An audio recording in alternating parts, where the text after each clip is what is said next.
I think firstly, recognizing that it is uncomfortable. Okay. It's Period. uncomfortable. It's Let's uncomfortable put it about at it's Cool, uncomfortable. cool, For cool. some, it's natural. For others, for majority, it's uncomfortable. uncomfortable. So once you recognize that, you understand that, you know what, I'm going to be uncomfortable to do this. Hey everyone, welcome back to the Property Strategist Podcast. How's everyone doing today? Blessed, highly favoured. Yeah, You know? yeah, that's I'm all good, I'm all good, your I'm all one-liner.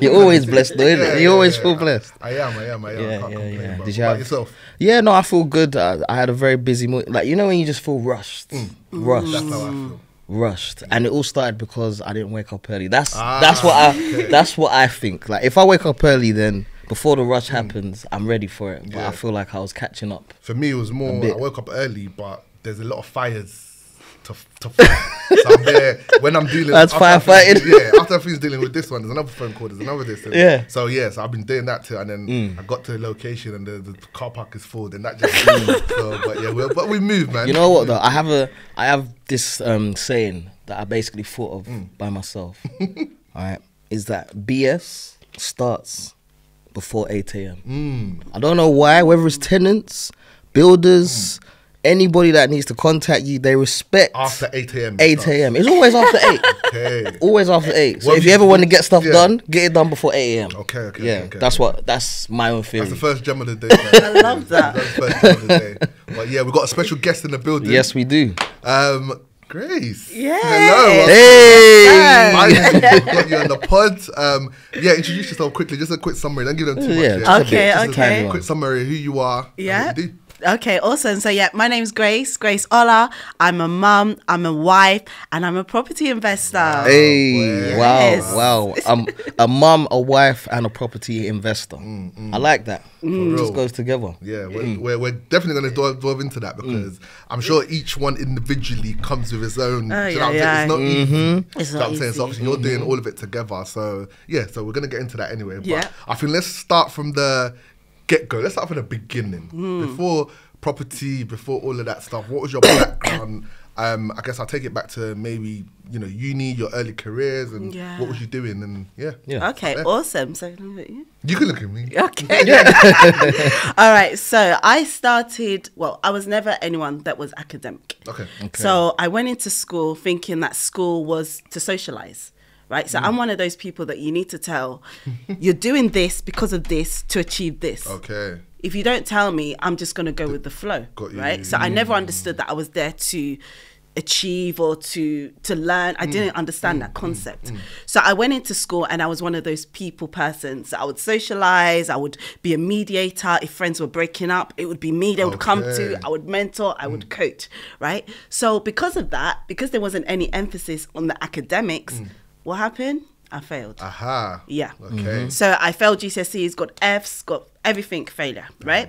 So when it came to college, when it came to university, on paper, I wasn't good. Okay. So I would still apply because I had to. Yeah. But I would have to use my people skills to get me through the door Okay. because on paper I wasn't good enough. So I would be begging them literally that, look, I can do it. I know I'm not good on paper, So you were etc. self-aware, like you knew. I was self-aware. It was this is hands me. up. I got a third class as well in university. So I was always aware that that was my limitation. So right? is it that was it that you didn't like studying, or was it that the way that you learned was just different, or what was it? I think it was a bit of both. I think the usual of read the textbook, I would get bored easily. I would doze off. And I think, again, because I didn't understand that I was doing this so that I could get a job and make money, Okay. I'm the kind of That was person, clear. if I'm going to do something, I need to know why. Okay. You need to work backwards almost. Like, tell me where this is going, and then let's then figure it my out. you know? energy comes. Yeah, I heard Exactly. that. Yeah, exactly. okay, fair enough. Exactly. Fair enough. I'm a bit like that as well. Like I don't like doing stuff for the sake of it. Like Yeah. because everything requires energy. So if I'm putting a lot of energy, why? Like, I Why? don't know Why? what the end goal is, and then Why? we Why am I can- doing we that? can get it cracking kind of thing. Exactly. So yeah, okay. So carry on. Exactly. Yeah. So that's what happened to me. So eventually, like I said, I ended up leaving with third class. And then when I applied for jobs, so I went into social work, child protection. Oh, okay. I did that for 10 years, right? But it's very heavy, child protection, because you're Yeah. dealing with all the abuse on the spectrum. So I've seen it all. There's nothing you can tell me that I don't know. So if Yeah. you say this happened to this child, this person I did know. this, there's nothing. I've seen it, right? So when I had my first child, it became heavy because I would wake up in the middle of the night and I would do court reports. Because if you're removing a child from their family, ideally, most times, unless it's an emergency, you need to go to court. Okay. And the court expects a big, lengthy report justifying, etc., etc. So that was my life. That was you. Yeah. And I had a newborn, well, a 9-month, 10-month-old. It was just heavy. It was emotionally draining. I wasn't present as a mom. I wasn't present as a wife. Wow. Right? Because of the job. So when I had my second child, I said to myself, God, I can't keep doing this career. It's not the lifestyle that I want for myself. It's not the lifestyle I want for my children. So I promised myself in maternity leave during my second child, I wasn't going back to social work. Okay. Yeah. Wow. Yeah. It was a promise. I didn't care what I did. Well, yeah, I was going to say, you didn't know Just knew. what career path, what. I didn't have a clue. I'm not going back kind of thing. I'm not going back. And was it kind of fueled with the fact that you wanted to be there for your child, you wanted to present for your children? Like what? That, and I thought, there's only so much money I can make. Okay, cool. Important. My salary, if I can be honest, the salary stopped to about... Then I was doing agency, so I think the most, and it was about 3,000 a month. And then if I was a permanent, it would be about 2,000. So you're like, where does it go? Yeah. If I climbed up the ladder in career, it's more stress. Yes. And then the money would increase by another £400-500 a month. Yeah. The stress, the money. I can resonate because even me, the main reason I started doing property was because I qualified as a pharmacist. I went to uni, blah blah. Started making. I was making 35 grand a year, right? And starting back then, a few years ago, that's respectable. That's a good start. Yeah, that's a good start. And I didn't have no bills as such, so that was good money. But then I started thinking. I read Rich Dad Poor Dad. Then I started thinking, where does it go? Like, where can I go with it? Okay, you be an area manager. What does that come with? Stress. Do you know what I'm saying? And is that really the end goal? Yeah. Because I guess back then, what I see myself in, I'm going to be rich, I'm going to have a house, I'm going to be financially free, I'm going to be free. That wasn't going to get me there. Yeah. That's when I pivoted and said, okay, cool, I need to do something else. And then that's when kind of property came into my life. And just to add as well, it's like when you actually go back, when I was first working, I was doing I was trying to work out, okay, the seniors, so they're the ones that are 2 steps above me at this point. Okay, how much are they on? And I was checking, so they're on between 36 and 40k. I was like, so back then I was like, so I'm gonna be on that one day. Good money, yeah. I'm gonna be on that one day. 2-5 a month. I promise you, that same month, I found out that. So this is 2013. Yeah, that same month found out that the average UK person needs 63k.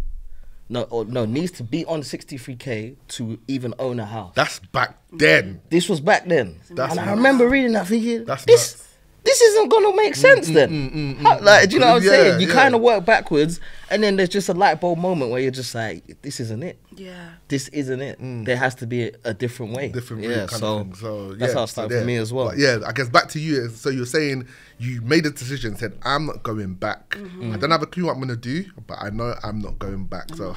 Where did we go from there? Yeah. Yes. Where does the property journey one day start? my husband walked in and he at the time transitioned. He went from an oil and gas engineer into data because he got made redundant, data analyst. I said, what exactly do you do anyway? Yeah. And he said, he did this, blah, blah. I switched off. And then he said, because he knew what season I was in. Yeah, and he said, but I think you'll be good at business analyst. I said, what is that? He said, basically, this is what you do this, you do ABC. Right, you have no experience in business analyst. Nothing. Okay, this is 0. interesting. Yeah. I said, okay. He said, there's this number. Because he was connected. There's this number, call this person, they do this training, they do this. Okay. The next day, one thing about me is that when I want to do something, I do it. Okay, put all your all I in. put my all I've in. noticed that. Yeah. I've noticed that. So I called them and then I said, look, I want to do this training, blah, blah, blah. Did the training. By the time you know it, like I said, did the training and then started applying for job and then got my first job. And then I did business analyst for about 2 to 3 years. Oh, wow. Was your contracting main role permanent, blah, blah? Contract, actually. I heard they make a lot of money. Yeah. Okay, nice. Yes, How did you find it? Like, if you compare both jobs, did you prefer so it? much as well, better. yeah. The freedom was better. It was less stress. For me, I was like, I couldn't believe that people got paid to do this. because for me it was a walk in the park. Yes. It was like working for free. How are you making Is about even- 4 to 5k a month? Listen, it's even doing easier now this? because they work from home as well now Yeah. and all of that. It was the most easiest job I've ever Yeah, done. mad, crazy. So I was so grateful for Yeah. it. But in the meantime, we were still building our property portfolio. Okay. Right? But the reason why my husband switched job was because, again, the money issue. And yes, he got made redundant. At that time, oil and gas prices were all over the show. Okay. So he said, you know what? We need to build our portfolio. I'm going to increase our salary. Okay. Then that's what I did as well. So that our combined salary Well, was... now, okay. So during that time as well, because we were hungry and I knew I wanted a way out, I didn't want to do business analyst forever. I then took on about 4 jobs. So 4 contracts as a business analyst. Wow, amazing. Yeah. All So what I at was once. doing... Let me do the maths. Let's calculate. Oh, I'll tell you how much I was probably generating about 20 to 25k every single month. And I'm a mum. I've got 2 kids. Yeah. So I would have 4 laptops. Ah! 1, 2, 3, I've seen 4. this in action before. I've seen someone else do this actually. I would have headphones on this one will have a meeting. Oh I'll my block this one out. God. I'm sharing my secrets now because I don't know, somebody may tap me on the shoulder. Yeah, yeah. So when you're doing this, Yeah. but you have to do whatever you need to do Yep. to get to where you need to get to. And I was hungry. Damn. I was hungry. Right, so my husband also. Well, because Yeah, no, it's okay. You too. You did what you had to do. Everybody had to play So their you must have part. been having meetings and someone said, "Oh, Grace, can you just tell us about Yeah, how the did you do stand that? up, the scrum meeting or whatever?" Then I'll make sure everything's on mute and then I'll talk. And then- And then by the time this one asked me this, so I became very good at listening intensively Wow. and blocking out skills. noise. Yeah. Something that my social work career actually taught me. You see, it all adds up. It all adds It up. all adds The up. skills all eventually come in. That's amazing. Yeah. Wow. Okay. Wow. So, okay. So anyway, so you had that. You know, he's I making had good the money. thought I was making good money, but I knew there was a season. So I knew that, Grace, this is about 6 to 9 months. Yeah. Got you. Yeah. Okay. So I knew that things had to give.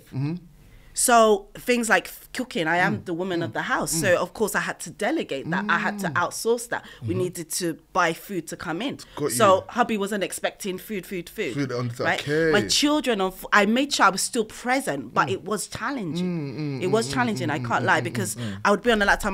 My daughter would be like, "Mommy, all you're doing is just work. and then- yeah, always on your phone." And I was like, "Babes, if you Dan, understand." what If you I did knew. you guys, yeah. If you knew. Yeah, yeah. Even prior to that, let's go back a second because obviously what you actually achieved, what you did was, it's a little bit crazy because you've gone crazy. from social work, something, or you know what you was doing before, and then now you're doing a business analyst. But not only are you doing one, you're doing 4 contracts. Like, Yeah. again, obviously, I think you kind of touched on it earlier. But what would you say? Like, were you just special that you was able to adapt to it, or what would you say helped you? Like, what was it? A certain mentality? Was it? It was I was hungry, and I thought you had to. I realized that. I mean, like I said, I think. I don't know what pushed me. I just knew I had the goal. I needed to make money and I wanted to retire.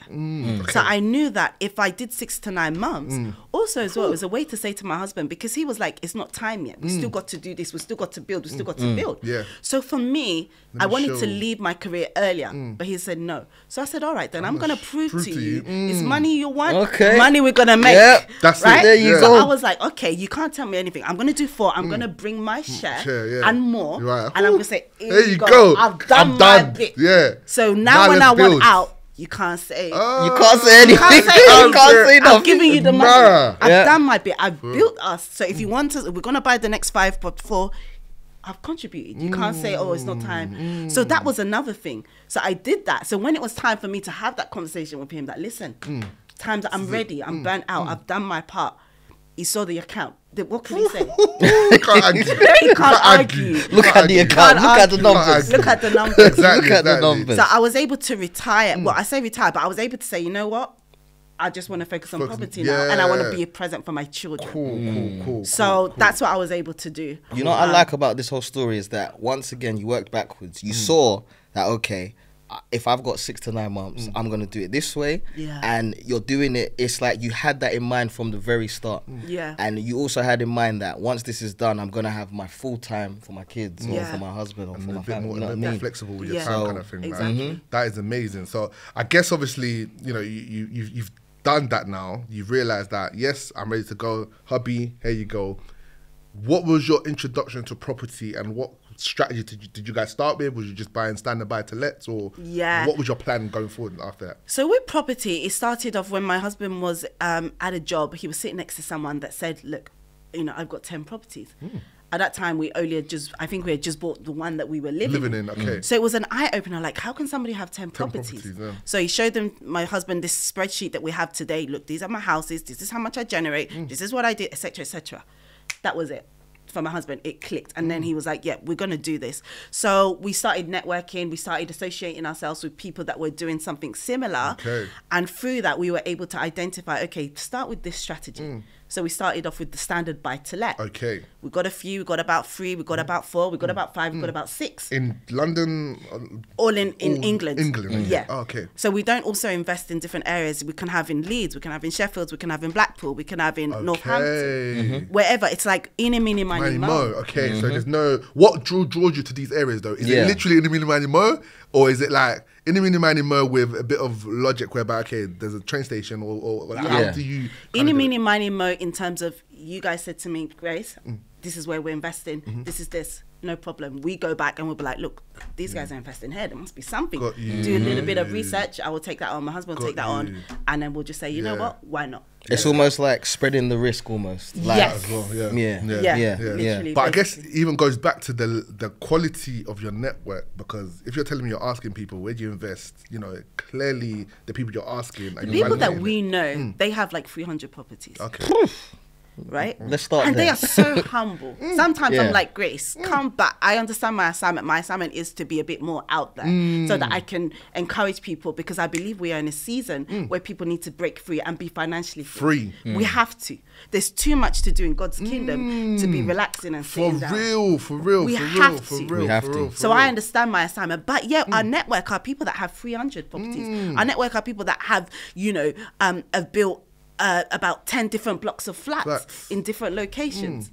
Are people with like 10 acres of land all over the place. So when you're associating with like-minded people, why wouldn't you be successful? It's impossible. Can I just add to that then, or rather touch on it? So with the whole networking, let's say, because we get this all the time, how do you network? I'm so shy. Like physically, how do you network? How do you start? Like if you were to, teach someone. And just to add to that as well, just let us know as well how you've built your kind of network, work or whatever. But Okay, I think for me, and this is what I take for granted, is that networking was easy for me. Okay. Remember, I went to school to make friends. Oh, yes. You had that skill. So I had it in skill, me. Yeah. So you just grew up, and I thought, and there were people you say, oh, you smile too much, you're so friendly. I used to get, in church, they would give me certificates for being the most friendliest. Certificate for being friendly. Everyone's angry here, but you. Yeah, everybody else was getting things that were more advanced. So I understood. So for me, I used to get frustrated that, why don't you guys just network? But then I understood that there was a gap and not everybody knew how to do it. So I had to rewind and put myself back to, okay, from somebody else's shoes, how would I encourage them? What would I say? I think firstly, recognizing that it is uncomfortable. Okay. It's uncomfortable. It's let's put it, it's uncomfortable. Cool. For some, it's natural. For others, for majority, it's uncomfortable. So once you recognize that, you understand that, you know what, I'm going to be uncomfortable to do this. Secondly, you need to understand, why am I networking? What's the purpose? Your reason is to gain knowledge, is to understand opportunities, is to basically have friends, is to basically build your wealth. That is really the end goal, is to build your wealth. And I am someone, and I believe in the importance of networking, because you learn from other people, and that's how I learn, right? So I also believe associating yourself with like-minded individuals. If you've got people that are not doing well or doing or being where they should be or where you want to be, aspire to be, then that in itself is a blocker. So it's about firstly identifying who is around me. Are these people edifying me? Are they taking away from me? And sometimes you have to admit that and break free and say, you know what, I need to go into a hiding place. I need to step into a new season where I say, you know what, it's about me. I need to identify new people that can help me to develop and grow to where I need to get to. Unfortunately, a lot of people are not where they should be is because of their circle. Their surroundings. I knew this person because they saw me, we grew up together 20 years, 15 years. But are they helping you to be where you need to get to? Facts. So I think you firstly have to understand that. If not, these people, they're not going to understand your journey. No, they're not. They're not. Why are you doing this? You should be content. Oh, you've changed. You've all of that stuff. And then that's drama that implants guilt inside of you. I don't have time for that. I hear that. I don't actually feel like I've got friends. Some may argue, but I don't feel like I've genuinely got friends, because I have been and I'm in a season where I'm always about how can I be better? How can I push myself? And I'm very guarded with my mental health. That's so important. I'm allergic. Nobody can say anything that is, I can't. And they know me well enough not to even say things that is negative. Or don't disrupt my peace. Don't say that. Don't disrupt my peace. They already know that. But the thing is, a lot of people have not put that boundary in place where people, I should know you both well enough to know that I can't even come with my negative self and say, my life. Because why are you talking like that, man? Yeah. And a lot of people have not built themselves enough to do that. So I think before we do that, we have to understand that there's a lot of self-development that we need to do. Because if you attract the wrong people, when you start networking, they're going to be like, I can't even. Networking is, I give you value, you give me value. Okay. If I'm pouring into you, what are you pouring back into me? Oh, woe is my life.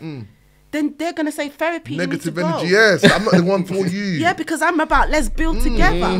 What can you bring? What can I bring? And I'm not saying I've got this investment property. No, sometimes it could be an accounting skill. That's what I was going to say. It could be organization skills that you're good at.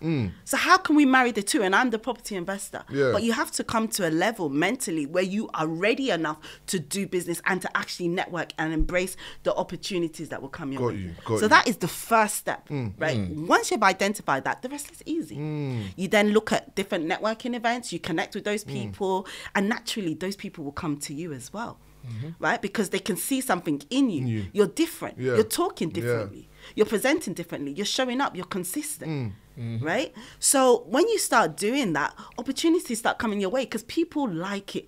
People like to see hunger in other people. Facts. Success is attracted to success. Like there is something about you internally, that I'm going to be drawn into. Call it deep cries onto deep. Call it in the realm of the spirit. There is something that you have done in the secret place, that I've done in the secret place, that automatically we are able to gel. Right? Because I can understand business, finance. Yeah, you guys get it. Right?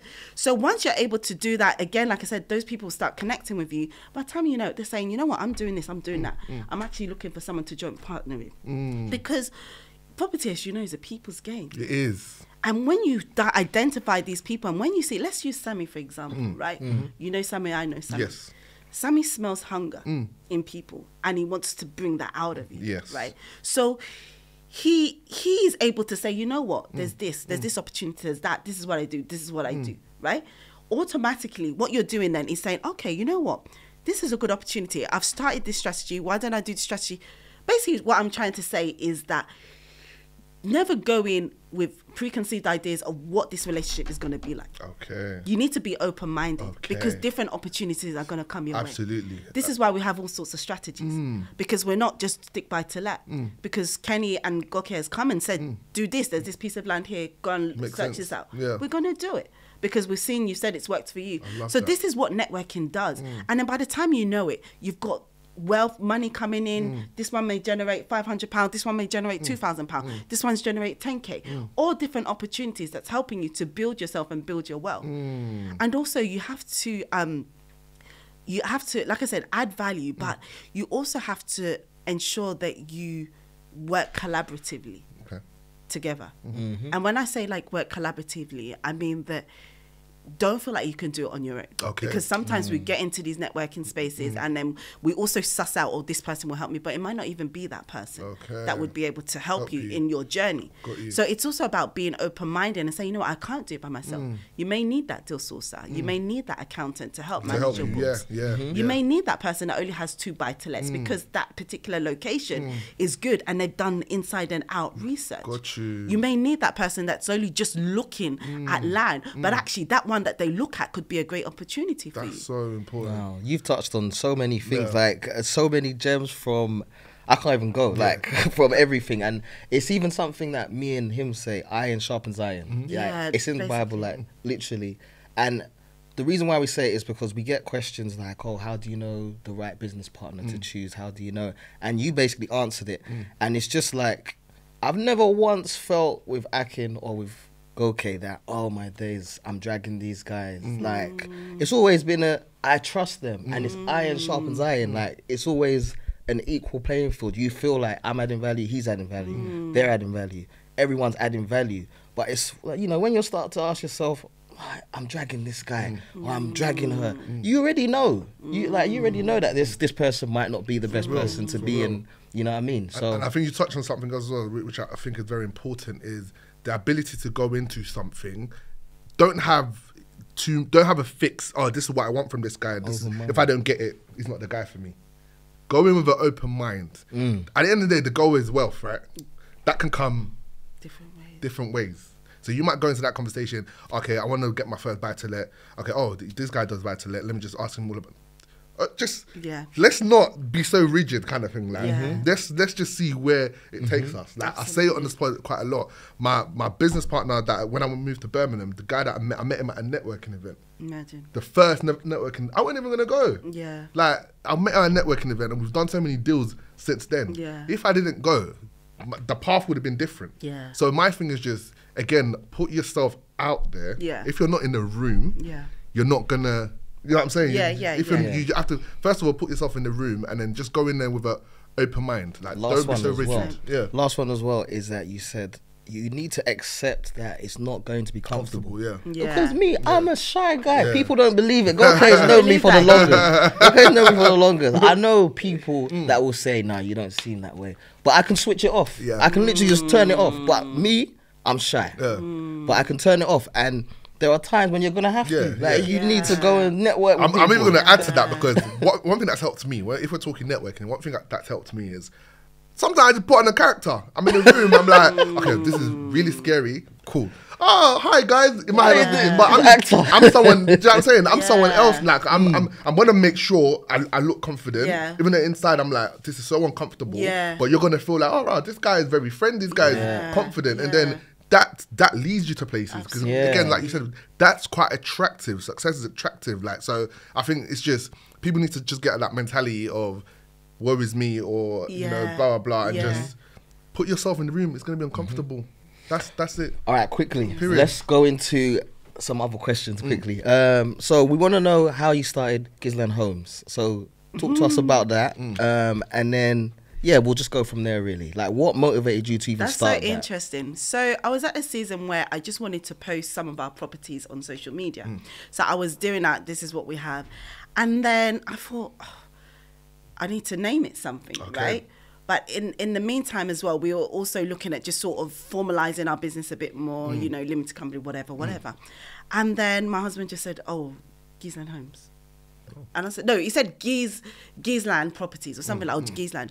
And I said, what does that mean? So he said Grace, which is me, Ivy Ivan, which is my children, and Stephen, which is him. And then he just said, land, whatever. And that literally was it. So I was like, okay, boom, it's Gisland, right? So that's how I started it. But it was more so just to showcase, this is what I'm doing. But I found some people started to get a bit more interested, like, oh, what did you do here? What did you? And then by the time, you know, I started to switch it up into, okay, offer consultations and then coaching and all of that. And then here we are today, really, just trying to empower more people. I'm with you. With, obviously, I think before we was talking about, you started with buy-to-lets. Is that what you carried on doing now? Did you pivot? Did you try something? Did you do different kind of deals? And just talk to us about a couple of those. Yeah. So now, at the moment, we've got buy-to-let, we've got a HMO, we'll do land development and all that. And we also do, which is our big thing now, which is, my husband's be like, you should know this, right? You know the blocks. So commercial to resi? Multi-unit blocks. Okay, MUB.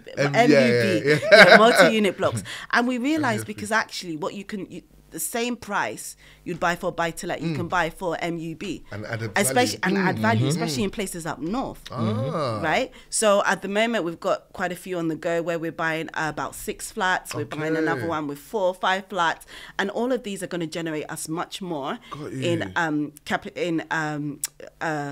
income, monthly income, so rent as well. And then obviously what we would look at doing is what's the word now?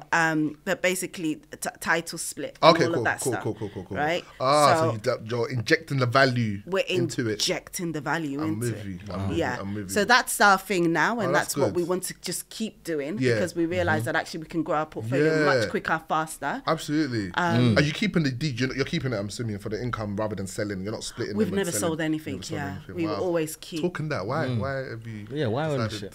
Because if you're trying to build wealth, right, I don't believe in just making money quickly. I believe that there's other ways. So if you're trying to squeeze capital, yes, maybe I'll say one or two. Yeah. But if you're trying to gain capital, I feel like why can we not be creative? So obviously, like I did 4 jobs, right?